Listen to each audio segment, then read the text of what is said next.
Hi mga mi! Full video na nga pala ito ng glutes and legs workout ko.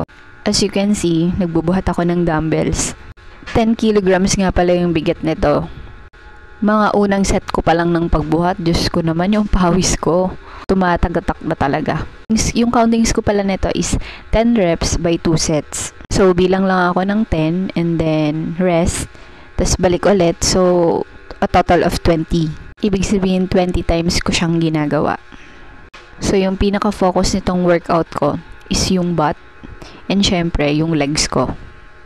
Alam niyo, wag kayong matakot magbuhat. To be honest, nung una, parang feeling ko ang weird na magbubuhat ka. Pero kasi habang tumatagal at marami na akong napapanood, malaking bagay pala talaga ang pagbubuhat ng weights. Malaking tulong kasi ito sa process na kung gusto mo talagang may lumaki sa'yo or gusto mong maging in good shape yung katawan mo, kailangan mo talagang magbuhat.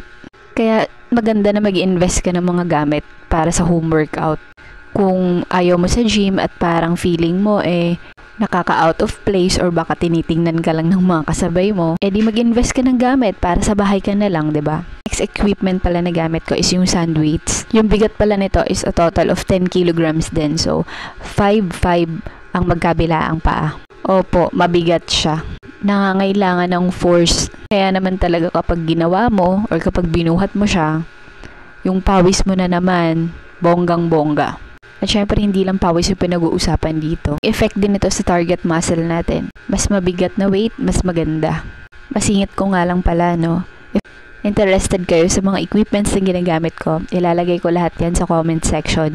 Yoga mat, sand weights, dumbbells, kettlebells, and yung stationary bike if you want. Pati yung ab wheel roller, ilalagay ko na din. Sa part ng video na to, grabe na yung pawis ko. Tumutulo na talaga sa yoga mat.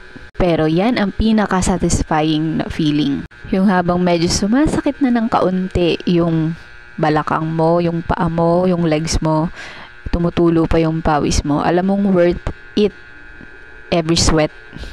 So, kita nyo naman, basic na basic lang tong mga exercises na to. Nilagyan ko lang talaga ng weights para magkaroon ng intense. Sinasabi ko. Basta yun nga, sa mga mima ko dyan, mga bagong panganak, okay lang yan, relax nyo lang muna yung mga katawan nyo. Makakabawi rin kayo.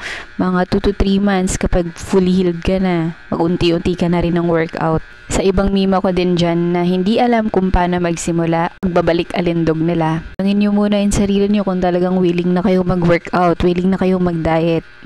Kapag push na, kapag alam nyo sa sarili nyo na okay ka na, then that's the time na kailangan mo na talagang gawin yung mga nasa isip mo.